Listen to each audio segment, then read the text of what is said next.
this week I caked some giant sugar cookie cakes. You're gonna see these cakes, guys, and you're gonna think, oh, those look simple. No, in fact, I have my stress ball or my stress cake here by my side. Just thinking about it. These cakes are inspired by Devon's sugar cookie class that she is teaching on March 14th at 6 p.m. And when I saw the photo assets, I was like, these are beautiful. If you're interested in taking Devon's class, I'll leave a link in the description below. You can sign up. I highly suggest you do, because I feel like sugar cookies will be less stressful than making these cakes. But if you want to make these cakes, I'm gonna tell you how. We need to roll out, clay extrude, punch out a whole lot of fondant to replicate Devon's patterns. Although I loved Devon's cookies, I don't have those kind of piping skills.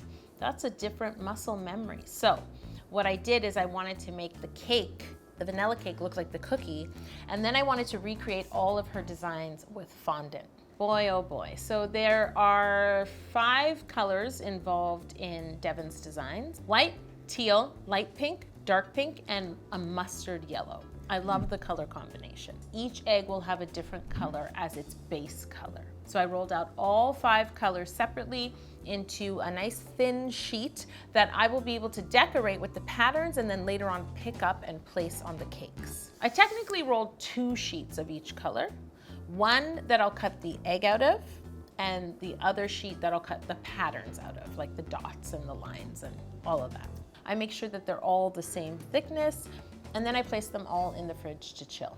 Orhan, there's so much footage of me cutting templates, I don't even know how. Now, you guys know I love a template, right? This was too much template for me. So what I did is I enlarged a picture of each cookie to the size that my cakes would be, printed it, cut it out, and then I used that template to cut out every single shape and design within it so that I could then cut those patterns out of the fondant in the corresponding color.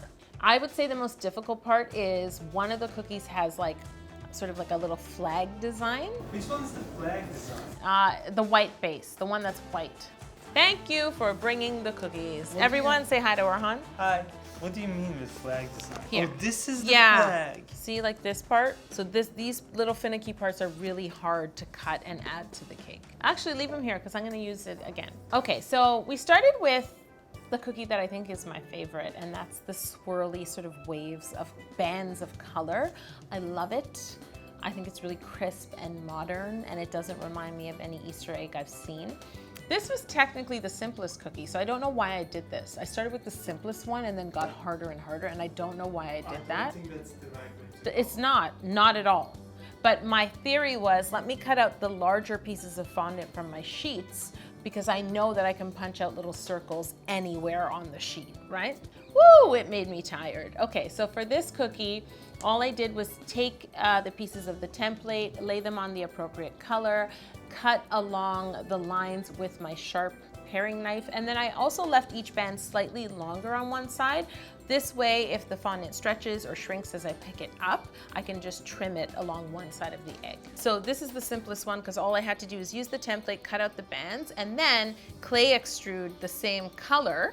So you don't have to worry about seams because that clay extrusion, which Devon piped, will hide the seam where each color lines up against one another.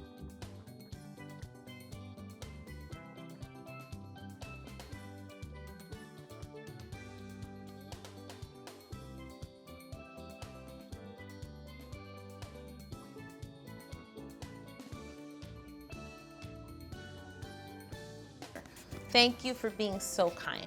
Your friends, they're a little more difficult than you. Next cookie.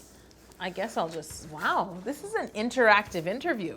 So next cookie, I think I worked on the teal one next. So this one here is a teal base, and then it had bands of color as well as a lot of piping. So piped lines, piped dots, and piped squiggly lines. Same idea, cut the template, cut out your bands, place them first.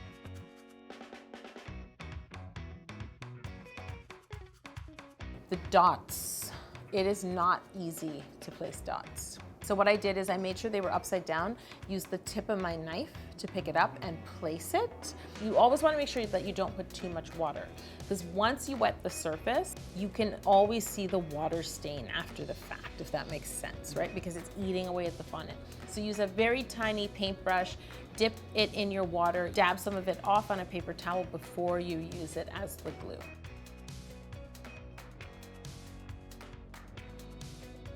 So this one has a white base. This is where it starts to get difficult.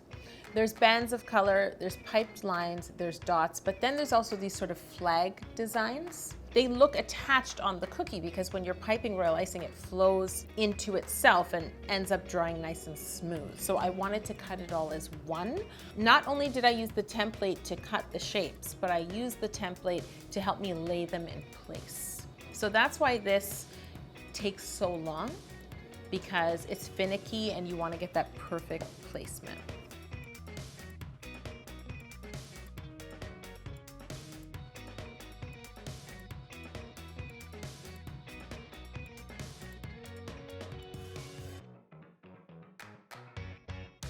The next cookie is fun. Now Shuchi thought it looked like a grenade. Oh, Shuchi, you two need to go somewhere and talk to someone who's not me. It's not a grenade. It's a beautiful Easter egg.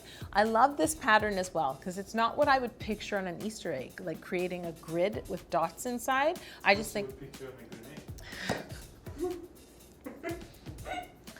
So this cookie has a mustard yellow base. I used the template to mark the lines, just carefully scoring them on the surface of the fondant. And then I had to extrude a lot of white lines and glue them over. I love it. I also love the play on color because we expect, yellow at Easter. So I really enjoy this color palette. One thing I'm happy about is, unlike some other cakes I've made, I didn't have to cut the fondant at the joints because in reality, if you look at the picture of Devon's cookie, she piped all of the vertical lines and then piped the horizontal on top. So when you look closely, you can actually see it overlapping. Thank you, Devon. That made my life easier.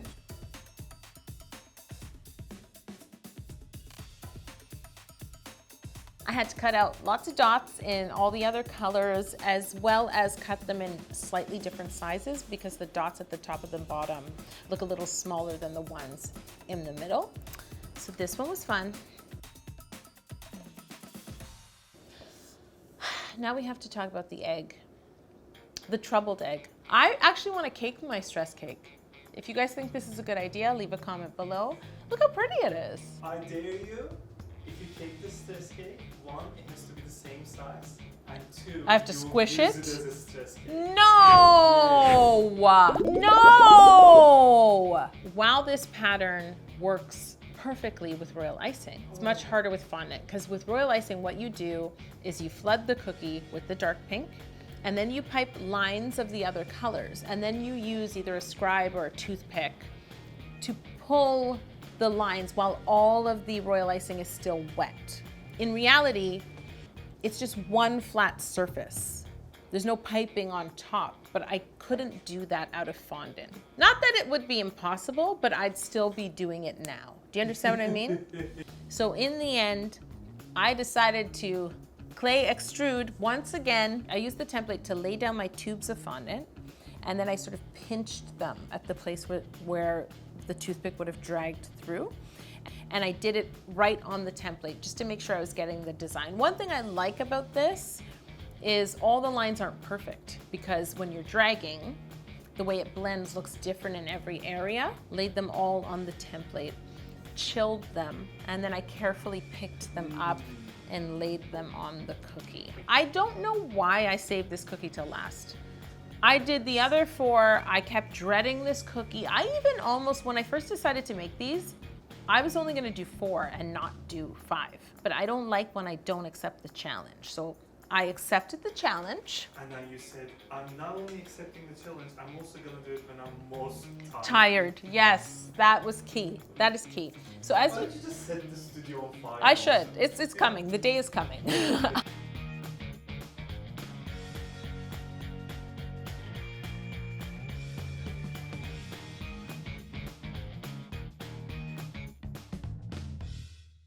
I'm gonna move on to cake. I feel like this is a first. There's no other video where I don't get to cake until almost the end.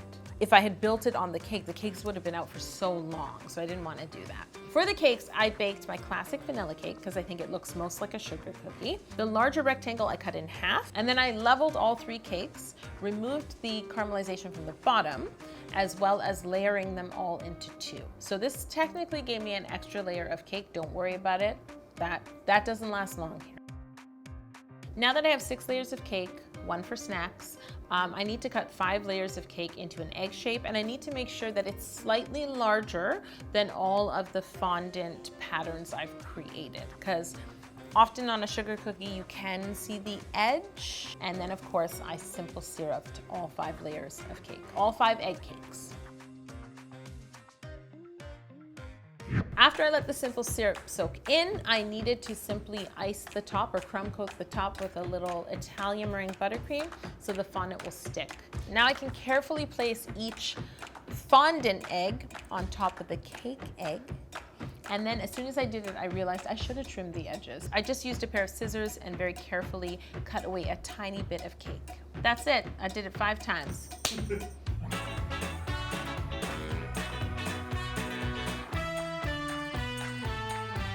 Okay, so guys, I need you to vote below. Who's gonna take Devon's class? Leave a cookie emoji. Who's gonna make these cakes? Leave a cake emoji. And if you're an overachiever and you're gonna do both, then leave both emojis. If eggs aren't your thing, check out all of the Easter cakes in the links below. Happy Easter, sign up for Devon's class, and I will see you next week.